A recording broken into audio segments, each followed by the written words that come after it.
Skipping Starbucks coffee is not going to make you rich. I don't know who came up with the idea that if you skip coffee or some cafe every single day, somehow you're going to have a pile of millions of dollars and you'll be wealthy. That's nonsense, okay? So I encourage people to actually go out and have a coffee every single day. Now, but I'm going to give you guys 8 money habits that you probably have that's actually keeping you poor. Now, these habits are controversial and they will change your life forever if you actually act on them. Now, let's get started. Number one is you're spending money on alcohol and cigarettes and smoking. So here's my take, right? I don't care how much money you have, how much money I have. If someone's spending money on alcohol and like smoking, that is nonsense. Now, here's the thing, okay? So what happens when you drink alcohol or when you're taking nicotine? Pretty much, it's numbing you down, okay? It's numbing you down so that you can barely get through the day, okay? It's not helping the body, okay? It's not cool to, I don't know who made it cool to drink alcohol, okay? I think our next generation is changing it, but if you're spending money on alcohol, not just for yourself, even if for someone else, let's say I go to a party, right?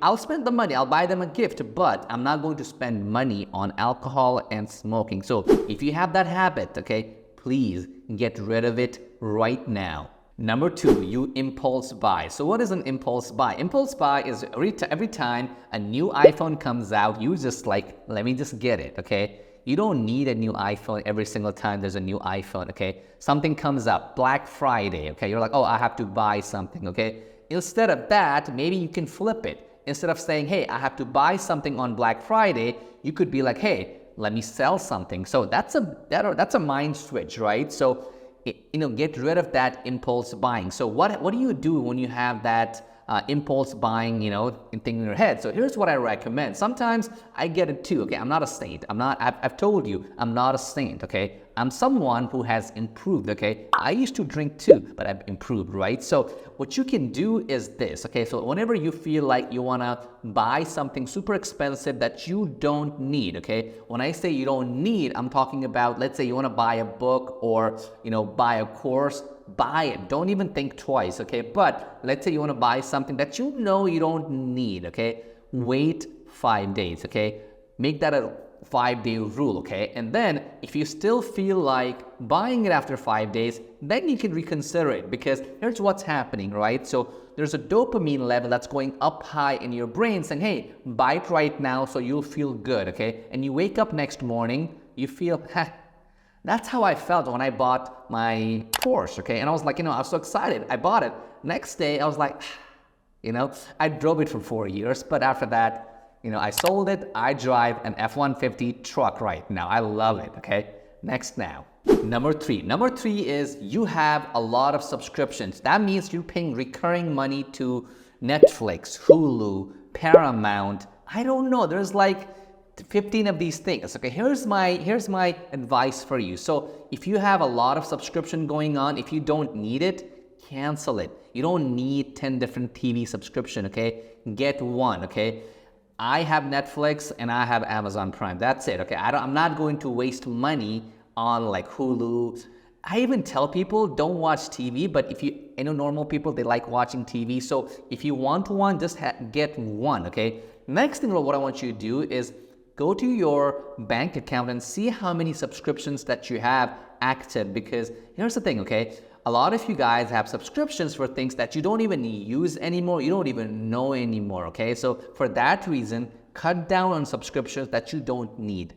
Number 4 is you don't care about your credit score. So what is a credit score? So credit score is this number that you have that determines how much interest that you pay when you buy a house, when you buy a car. So this is when the things get interesting, because earlier I told you that you can have coffee every single day. It's not going to add up to, you're not going to save a lot of money. However, if you have a good credit history, guess what? You'll save a lot of money when you're buying a house, when you're buying a car, when you're buying a business. So what I want you to do right now is pull up your credit history. You can do that once a year for free, okay? And on top of that, your bank, okay? Chase Bank, Bank of America, most banks will give you access to your credit history for free. It's updated every 2 weeks. take a look at it and see what you can do to improve it, because over time you can improve it, and that's going to make a big impact whenever you make these big purchases. Number five is you have a bad debt, meaning, like credit card debt. See, here's the thing, okay? Debt is not bad, okay?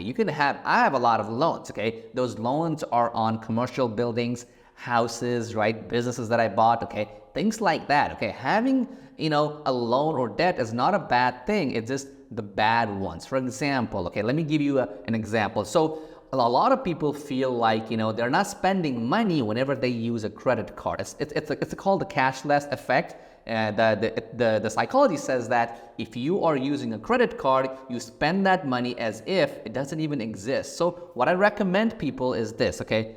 Have a bunch of credit cards, you need that, okay? But spend it and then pay that off ASAP. Now, if you have a lot of debt, credit card debt, what I want you to do is focus on paying them back slowly. Yes, it will take some time, but you will make it happen. There are also companies out there, and I'm not going to recommend any, but some of these companies will actually pay off your credit card debt and you make them one payment, okay? And that might be a better choice for people that have a lot of, things going on, okay? So try that, okay?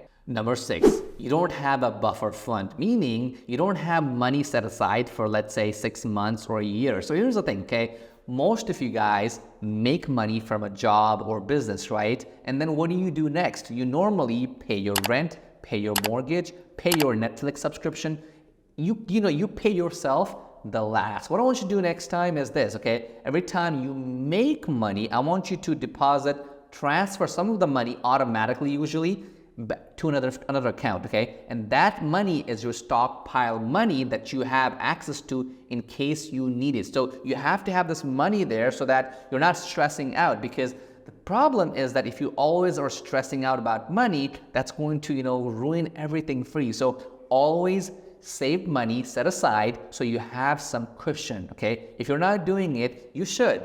Number 7, you're not tracking your expenses and your income. So for most of you guys watching this right now, this is probably one of the biggest mistakes that you're making, is that you don't know where you're spending money or how much money you actually make, because you're like, hey, the money got deposited to my bank account. You're like, how much did I make? How much was I supposed to make? How much am I spending? How much am I spending at restaurant or my subscriptions? You don't know any of that stuff, okay? Most of you guys don't. So here's what you need to do, okay? There are these products and, services where you can actually, it's free. Most of these are free, right? You pretty much, integrate it with your bank and your credit card companies, and they will track down whatever you're spending money on and give you a full picture, okay? I use a product by Intuit. Now, I think that's a paid product, not sponsored, but they're pretty good, okay? They track all of my stuff, my mileage, how much money I'm spending on, at Lowe's or, Staples, or my subscriptions, all of it, right? And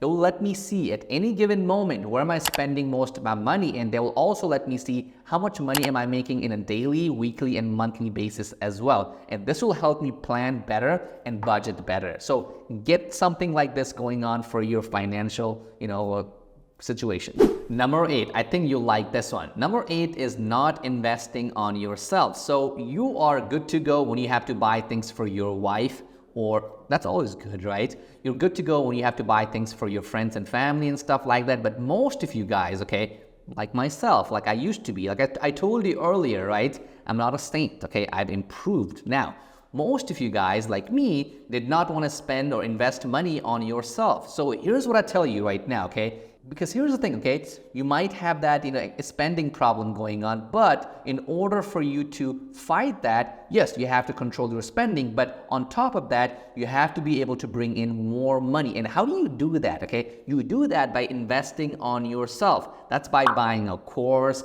learning a skill, getting certificates. I never think twice about buying a book or buying a course. If I like it, I'll just buy it at the full price, because I don't care. Because if that skill can help me make more money and help my life make better, I'll just buy it.